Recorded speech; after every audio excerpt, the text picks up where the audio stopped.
3, 2, 1.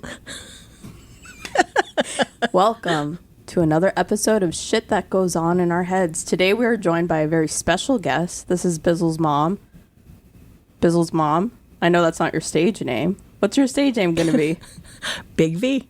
Big V. Yes. Big V. I love that. Love. So you have a funny story for how this name came I about? do. When I was in high school, actually, maybe college, we had a whole group of friends, and one of the men started calling me Big V, and I didn't realize for a long time he was talking about my cleavage. Which now he might be talking about my backside.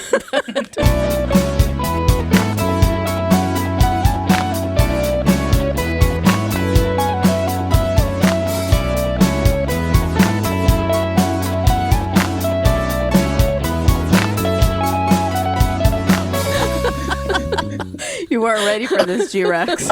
You were not ready for this. And then it got transformed into V, so... Okay, well, we're going with Big V. I like it. We're going to go with Big V. Spicy. I can just see Bizzle right now listening back to this when he edits, and he's going to be like, oh, gosh. Why did I let her come on this show? I know. We're working our way through all of our family and friends. No, I'm just kidding. We just happen to be blessed. We have a lot of very interesting people in our lives, and they have very interesting stories. So thank you for joining this. And thank you. I appreciate you having me on. Yeah, we love doing this podcast. Like, this is our therapy. And like, when we don't record for a couple of weeks, it's kind of sad, but life kind of got in the way. I turned 60, had a big birthday party in Toronto. Happy birthday. It was awesome. And how we made it this far is, I don't know, beyond me. But, grace of God. I'm just going to go with that. We Grace just show up every day, We do. I don't know what we're doing. Still, after all these episodes. Well, I just started keep at showing the up. beginning listening again, and I could see huge progress. Oh, thanks. That's cool. We try, We do. We finally stopped saying each other's names. Yeah, That we took did. a while. It took a couple of episodes to get that. Because we kept getting yelled at. Like, every week, Yeah. we would get yelled at. Yeah. Bizzle. Can't help it. I know. Yeah. I know. So so I see that for those that can't see, Big V has got some notepad paper with some stuff written on it. She is very prepared, unlike G-Rex and I.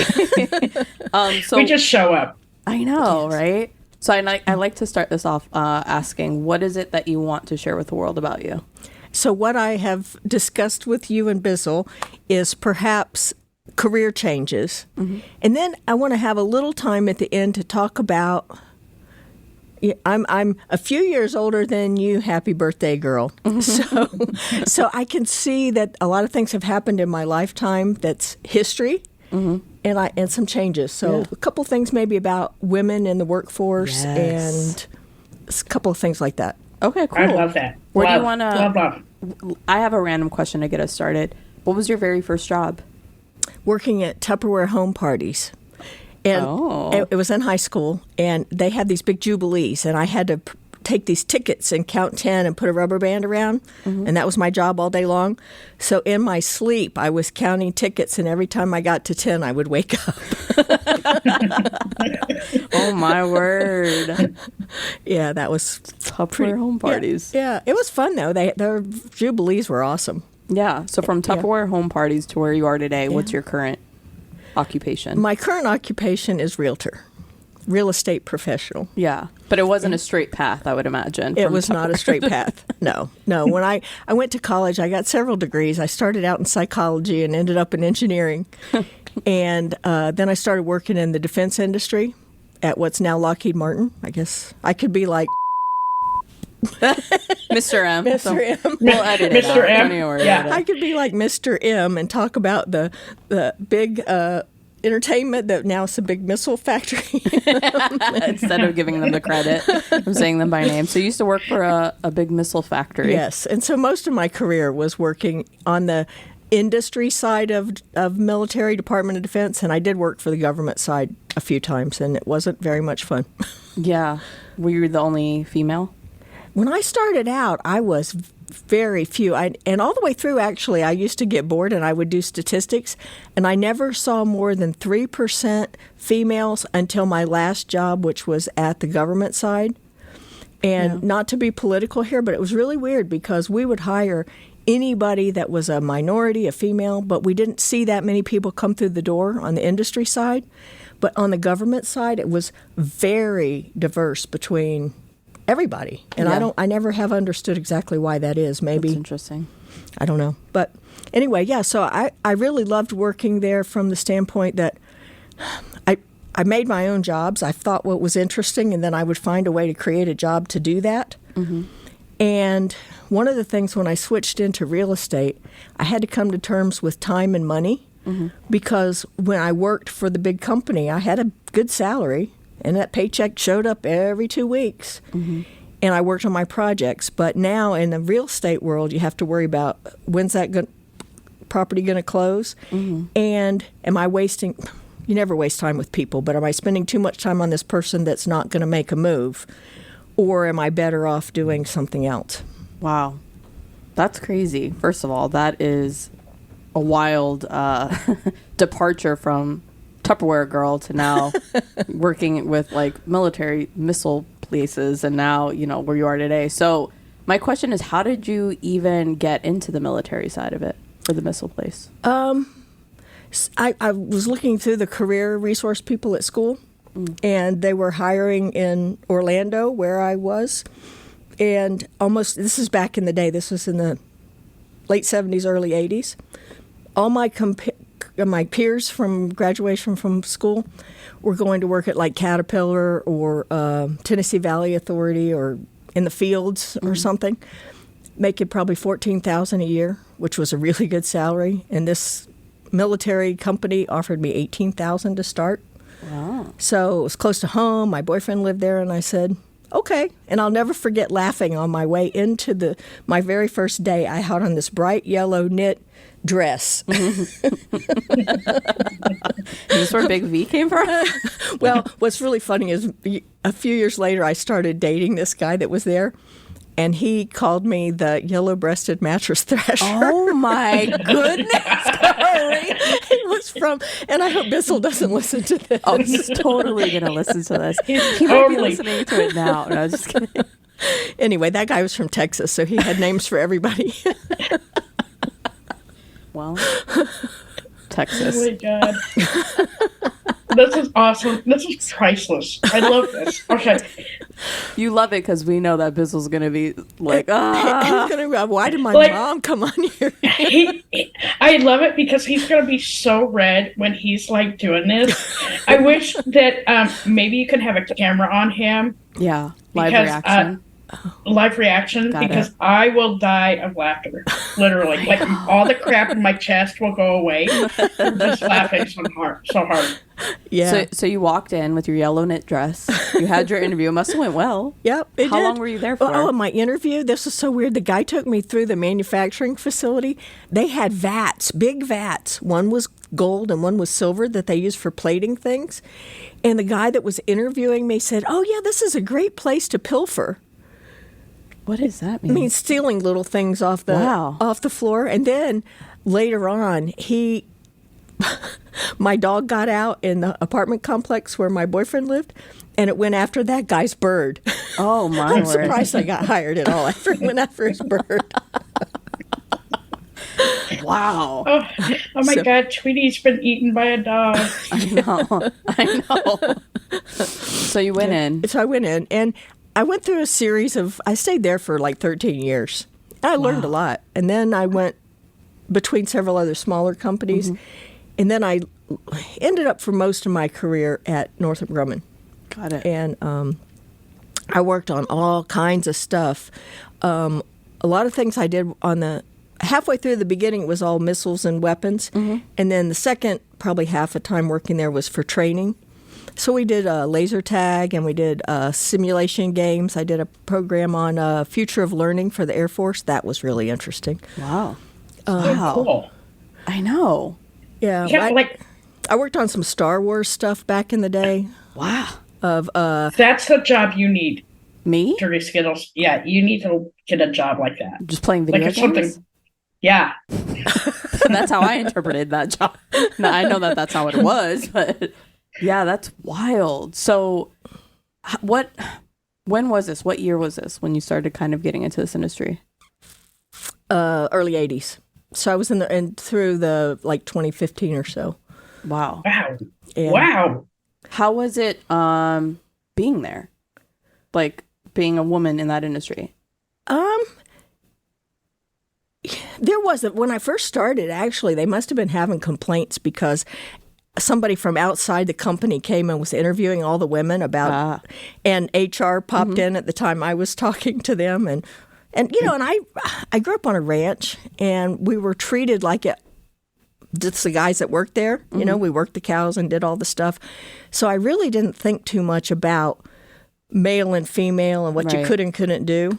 So I think I had an advantage over a lot of females because I would just go put my elbows out and jump in and do whatever had to be done. Yeah.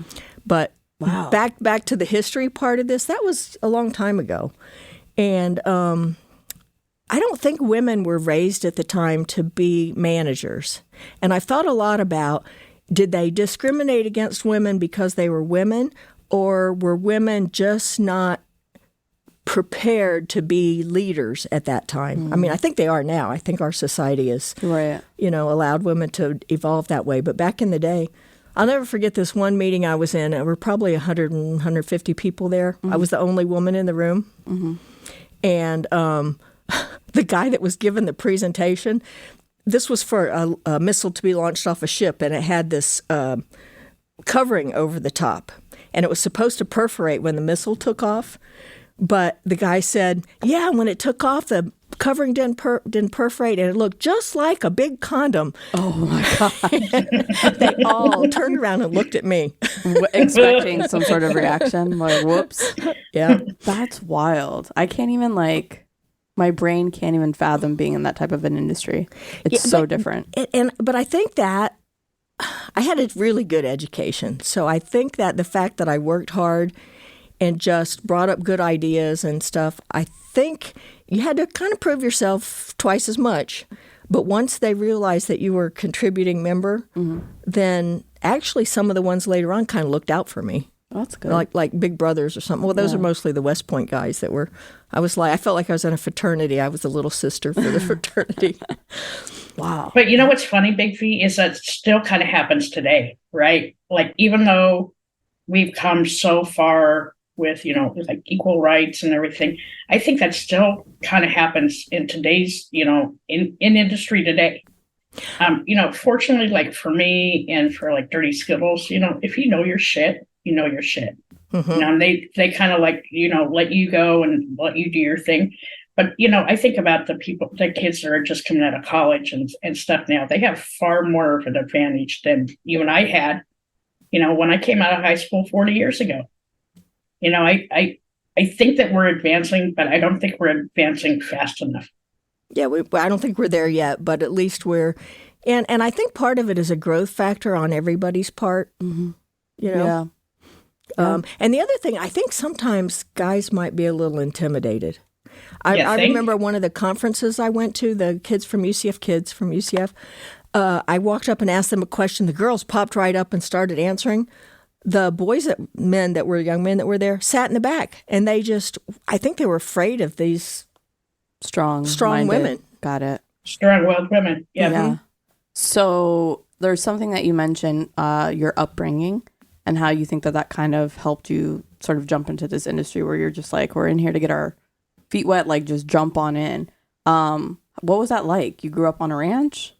I did. What kind of, I know nothing about growing up on a ranch, just FYI, complete city girl. So I apologize for our listeners if this sounds like silly ass questions, but what did you do? Oh, you know what I mean? Well, so it's funny. I took over the ranch after my father and mother passed away. I thought I knew something before then. I didn't know anything until I was in charge. But basically what I did as a child is that we would get on our horses and we would go, the area that's Lake Nona now, we leased that, and it was 8,000 acres. Wow. So I had free reign of that beautiful lake, and I would go skinny dipping out in the lake. Nobody was there. Walk around in the woods barefoot with my gun, and then I go, oops, I'm just going to shoot my foot. But we would, well, there might be snakes. A gator. You never know. That's the biggest gator I've ever seen was on that lake. It must have been 15 feet long. It was after my dog. So basically we didn't live there. We lived kind of about 10 minutes away. So we would take the horses, and we would gather up the cattle and put them in the chute. And then you'd sometimes part out the ones that were going to go to market, or you'd separate the babies from their moms when it was time to do that. Or you would run them through the chute, and you'd put medicine on them, different kind, like for flies and all that stuff.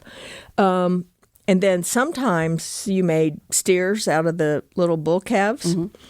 And so after I took over the ranch, we would have child labor where Bizzle and his sister had to go help too. And he was in about third grade the first time, and they went back to school and did show and tell. And they also did pregnancy testing on the cows. For show and tell? He went back and started telling about show and tell. Can you imagine?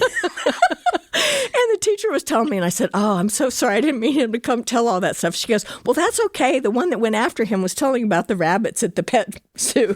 Oh, my goodness. So show and tell was short that day. Can you imagine being another child in that class and, like, your classmate gets up to do, like, pregnancy testing on cows? I'd be like, my eyes would be, like, wide open. Tell me more. Tell me more. Yeah. So what I figured out, and this kind of relates way back to the career thing, I figured out that when I had the cattle that you don't grow cows, you grow grass. Because if the grass is good, the cows do well. You can, but if then otherwise you have to give them hay and feed and all that stuff. So I figured out in real estate that you don't sell property, you sell yourself. Oh, there's a lot more marketing than there is the transaction part, and it's really a lot like being a lawyer. Though we're cautioned every day, don't practice law without a license. But there's so many things that can go wrong, and so many ways that you can guide it to be to your client's advantage. But most people don't think of it that way because they just think you're like selling cars or houses, a product, Man. A commodity, and it's not that at all. And you can get in so much trouble. I know you've heard this week about some of the shenanigans that can go on. I know. Yes, Big V is here this week in Georgia helping us with a little nugget. Is he easier than working on the ranch, or it's kind of the same? Like hurting the you're hurting the cattle, but they didn't talk back quite so much. No, he's really very good. He's good. But I have to laugh because he does remind me that I'm old. Which is why I felt okay talking about the way things. Oh, I have to bring this up. This is something else on my paper. So when I was growing up, we talked a lot about, we were hippies, because I'm probably almost a decade older than you, G-Rex. So we thought we were the ones that came up with all the rebellion and the new way of thinking and all that, but not at all. It was the beatniks. And if you go back and study what they were anti-materialism, anti-conformist, and more about experiences in life than they were about, so they were against the man and the machine. And there's a lot of really good literature written about during that time about people's innate integrity versus being part of this big machine. Man. Really interesting.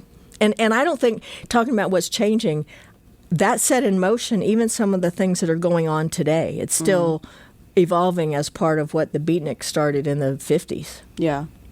Did you think we would be farther along as a society than we are now? Back then? I didn't really think about it. The one thing that I will say is Sly and the Family Stone and all these songs where we are family, and my she wasn't my class president, the vice president in the 72 was a black woman. And nobody thought anything of it. We loved her. Yeah. Interesting. But I think it's gotten worse since then because at that time everybody was, not everybody, most people were starting to embrace the fact of inclusion. Yeah. And I just think it's gotten worse, and I don't know, and I don't want to go into why. Yeah. No, I hear you. Yeah, it's a scary thing. When I graduated, I thought, oh, the world's going to be better, blah, blah, blah. It got really good, and then it got really shitty really quick. Yeah. And, I'm hoping that the pendulum starts swinging back the other way. I think it has to start with us. Yeah, and I don't think it's just going to happen overnight. Hopefully by the time I'm 80, things will look a little better. I'm going to give it 20 years. Mm-hmm. Yeah. You'll still be working, Dirty Skittles. I will not be working by that time. So let me ask you guys, and not to interrupt you, G-Rex, but I talked about my transition. So I know both of you transitioned from pastry chef, and G-Rex, you transitioned into being retired, right? Retired, and then I went back to work. I started back to work last week. Oh, okay. So how has that been for you two? I'll let you go first, Rex. For me, it was really good. I needed that 4 months just to, decompress. I worked for 40 years, and just having 4 months of not having to work and not really having to worry about it. I got to travel. I launched our podcast and made it super successful between the two of us. I found my center. And for me, that was really important. I needed to find my center. But going back to work, I'm really excited because the company that I'm working for really wants me. They want me for my knowledge. And being able to impart that onto the next generation, that's really important to me. And I think as we get older, that's kind of our job too, is that we should be giving back to that next generation, because we wouldn't be where we're at today if we didn't have, people that helped us along the way. So honestly, I just want to take that knowledge that's in my head and give it to somebody else. Mm-hmm. Absolutely. And if I could say something before you. So I feel like that you asked me how it was growing up. Mm-hmm. I had some incredible female role models, and it made a lot of difference. I didn't think of them as role models until much later, but one of them was Brownie Wise, that was the marketeer that made Tupperware successful. Mm. Earl Tupper developed it, but she's the one that made it into a brand and a family thing. And she was a family friend. There was another lady, Wilma Overstreet, that was a female ranch wife, but she ran the business a lot. And there were just quite a few women like that I could see were very strong and business-minded, and, they were still female in the female role then, but, Brownie wasn't. But so I think that made a huge difference. Yeah, mentors are huge. My transition, I mean, I still actually today think about, being a pastry chef is totally different than what I do now. But there is some foundational knowledge that carries through. So there are often times where I'm doing what I do today, and, I work in the software industry, I manage a team, but I will find myself in a really difficult situation or a very stressful day, or I have to complete a task or something, right? And, the very first thought is usually I don't want to do this, right? How do I get out of this? How do I back out? How do I avoid whatever this difficult task is? But that kitchen brain kicks in where I realize very quickly that that's not an option. And my fight instinct kicks in and I prepare, right? So I'm okay, doesn't matter how I feel about this. At the end of the day, this has to get done. I have to produce. I have to be responsible. I have to. And I think that that's still the kitchen mindset in me is, doesn't matter how stressful it is, I still have a job that I have to do. And now more so, I have a team that I'm looking out for. So it's just not an option. So the transition mentally, I don't think there's a big difference, but the industry obviously is totally different. I remember starting in this industry and crying because the very first holiday I had off was Thanksgiving. And it had been, since I had started being a pastry chef, I never had a holiday off. It just wasn't an option. and realizing, wow, I have spent 15 years of my life not celebrating holidays. Now I get a holiday off and I'm making more money than I did after 15 years in an industry. So that to me was like the biggest difference, was the pay and holidays off. But the mindset is still very much, that drive is still there. So that's good. And the skill set's a little different. Yeah. It's different, yeah. Yeah. Now you have to take a walk to get that exercise. Oh, yeah. I mean, let's talk. I mean, that's true. I sit down all day now, where before I was running constantly. Yeah, so it's a little different, but. Yeah. Well, at least you snagged Bizzle out of the deal. That's true. It's all Bizzle's fault. All Bizzle's fault. Yeah. And going back to what you said, G-Rex, about giving back and when you're older, I have met so many people, male and female. They talk about the empty nest syndrome, but I have met so many people, maybe young and old, that lose their purpose. And I think a lot of times when people retire or something, unless they have some great hobby they love, they really lose their purpose. And the kids get older and have their own lives, so that's not your life anymore so much. And I think you really have to find something that sparks passion with you, that you love to do, that gives you meaning. And that's what the podcast is. That's my passion. I think it is for both of us. And, if you asked me a year ago if this was in my wheelhouse, it wasn't. Right. And now I get so excited about this. And, we have people from 60 plus countries listening to us. Wow. We've had almost 70,000 downloads since February. People that are listening to us and get a lot of value out of this, and, love to listen to us. We're not professionals by any means, but, just telling those human stories. And I learn something new every time we record. Mm-hmm. I've seen some of the ones, and I thought I was kind of worldly, but when people tell what shit goes on in their heads, yeah. You really realize there's an inner dynamic that if you're not living that life, you don't really get it. Yeah, it doesn't even cross your mind at all. Yeah, we have some guests this season that are totally different than any world I've ever known, that I'm just like, it blows my mind. It's really, really cool. Like your upbringing with your dad and all, like, your whole life story, I'm like, that is so different. It's so weird. It's so interesting. It is different, and I'll just a little bit more history on them. Yeah. So my parents obviously were older, and they grew up, my dad especially, around the time of the Wild West shows. Mm-hmm. So before I was born, they traveled in the Wild West shows that would go around, and my dad had trick horses that would do this whole desert scene reenactment. And the horse would do all these, could do anything with the horse. It was amazing. And my mom was a trick rider. And my oldest sister was 5 when she was in the rodeos doing trick riding. When I was born, they stopped because the 3 of us were ready to go to school. But it's so crazy. Yeah, and it's just but it's so funny. I remember when we would be in the rodeo parades or something, my mom taught me how to do the royal wave, and we were so particular about making sure our outfits were just right. And that's so crazy. I do not.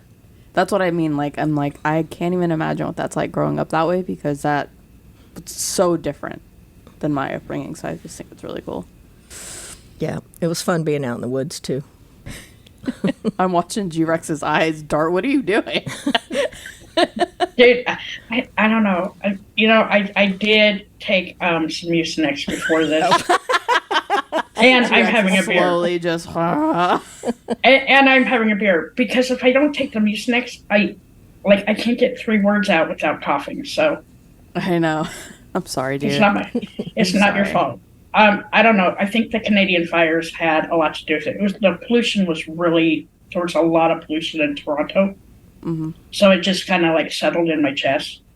That's right. She just went to Toronto to see Pink Oh, perform. wow. It was amazing. Yeah. The best 60th birthday ever. Like That's I said, so cool. How we made it this far. I don't know. God. Somebody's like, oh, yeah, you're going to be fine. We're good. Can I tell you a side story? Yeah. The other night, I was telling Big V this. I was laying in bed, and Bizzle was asking me, what do you want to do for your birthday? And I'm like, ugh, I don't want to do anything. I'm going to be 43 years old. Like, I'm done. And he's like, you're not going to be 43. I'm like, what do you mean? I'm like, what am I going to be, 44? Like, how old am I going to be? He's like, you're going to be 42. I'm like, no, that's not right. He's like, pull it out, do the math. And I'm like, oh, I am going to be 42. This is the best day ever. I was like, I don't even need a present. This is everything.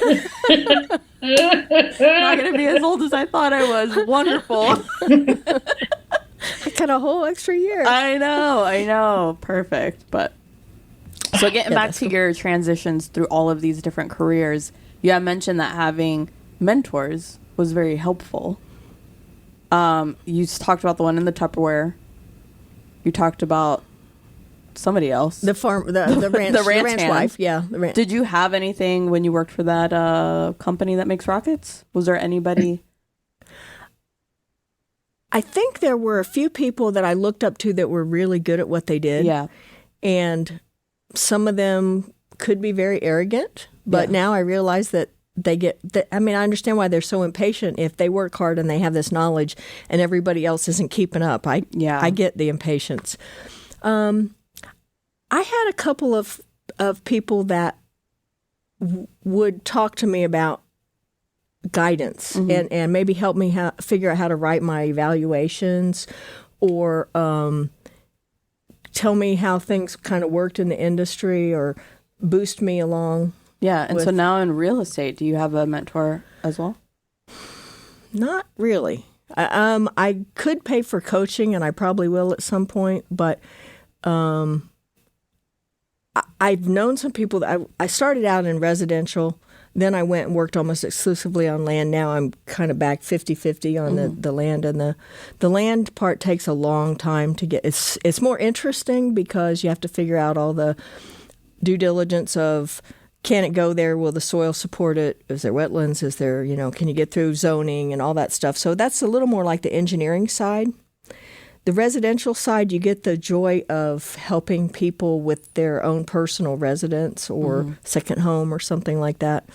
You also get to figure out how to tell them that paint color really doesn't matter because they're going to paint anyway. Drives me nuts. But I will have to say this. I'm with Keller Williams, and that has been the biggest boost ever. If it wasn't for them, because you get 63 hours to ruin somebody's life. Oh. What that means, it takes 63 hours of school plus take a test to get your real estate license. You don't know anything about the business at that point, maybe some of the laws. But if you don't have a good broker and classes, and then when you join at least KW, you have to take classes, like 12 different follow-on classes in order to stay at the company. So you and our broker, man, I can call them anytime and get answers. And I realize a lot of other real estate agents do not have brokers that support them at all. And so I think that's been the frustrating part to me. And I have to admit there's a little ego involvement because, you go from being an engineer working on all this really interesting stuff to having to search online for properties, and it's just not the same mental challenge. It's a different pace. You're instead of working with things, you're working with people. And I've had to learn a little bit about people skills. Has that been the hardest thing in your transition to where you are now? I think so. Plus you have to make yourself accountable, and that's always a challenge. But I think understanding the difference and understanding that you get this pushback from people, oh, you're just a realtor, because everybody's a realtor. But there aren't that many that I have found that are really professionals that take the time to learn the extra things that you really need to know to help people, because they can get tricky in a hurry, and you can get in so much trouble and cause people problems, or you can make it smooth and easy. But it's a profession, and a lot of people don't view it that way. Yeah. So it's kind of like peeling the onion, right? You have that first layer, and then you got to peel it back a little bit more and a little bit more. Yes. But Big V, I have a question for you. So You said you're probably about 10 years older than I am. So what made you decide to go back to work? Were you bored? So there's a couple things that play into it that I won't get into too much here, but I was working in a job that I hated. Okay. Partly that was because I had worked on the same program on the industry side, and I was the assistant program manager and the lead engineer at that time. And then I ended up going off the program working. I was working on medical training, but the people above me decided they didn't want our office to do medical training anymore. So they laid off myself, my boss, and my boss's boss. So they laid off almost the whole office. And so then I ended up going to work on the government side. And because I wasn't really working for the government, there was, it's a whole long story. So it wasn't very fulfilling because, you're just supposed to do the grunt work and you couldn't have any ideas of your own. Got it. And so I went from creating my own life to, And so I had rental houses most of the time growing up, and poor Bissell had to go work on those too. But it hasn't hurt him much. He's pretty good at handy-dandy here. That's how he knows so much. So I just decided I would get my license and go into real estate. And I didn't take much time off in between, but I've had the flexibility to take some, like here this week, I can take the flexibility not to worry about it too much. Nice. So, is this your last stop? Do you think after this you'll retire? I don't know if I'll ever retire. Really?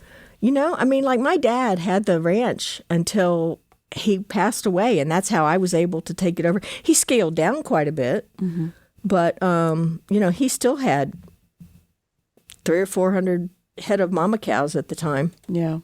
So I think I'll transition. Kind of my goal is to get some investment property and do some other things so that I'm not pounding the pavement myself, but I just don't feel like I'll ever just not step work. away. Mm-hmm. Yeah. Yeah.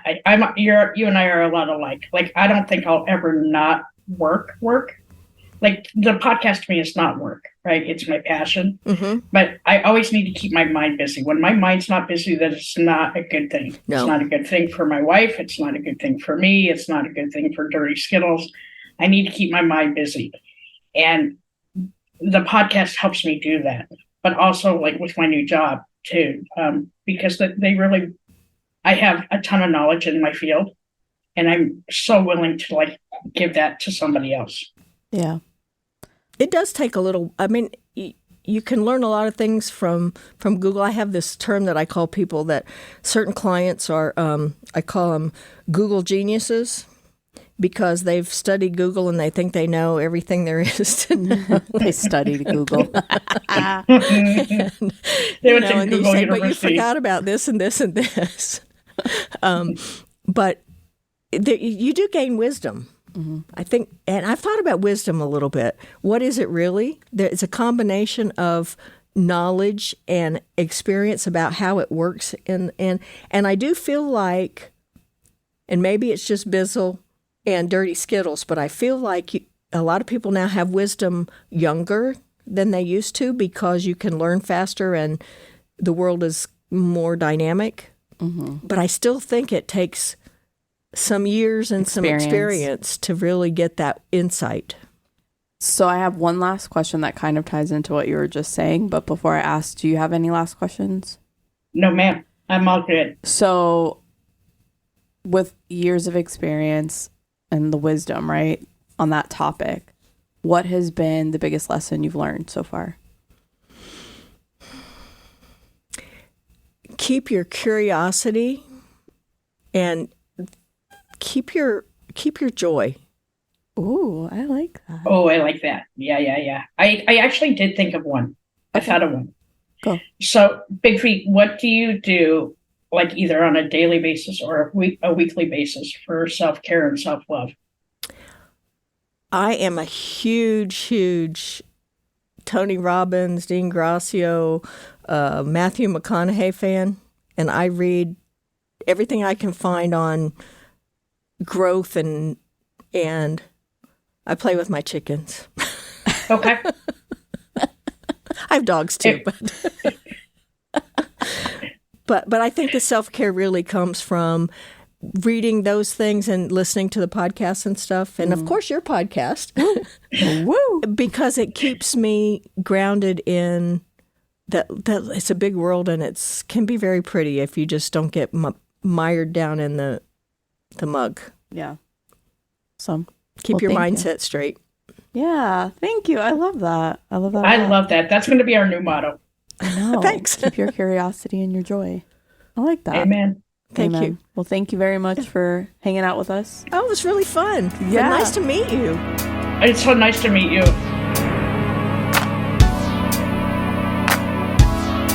It's okay to be not okay. Just make sure you're talking to someone.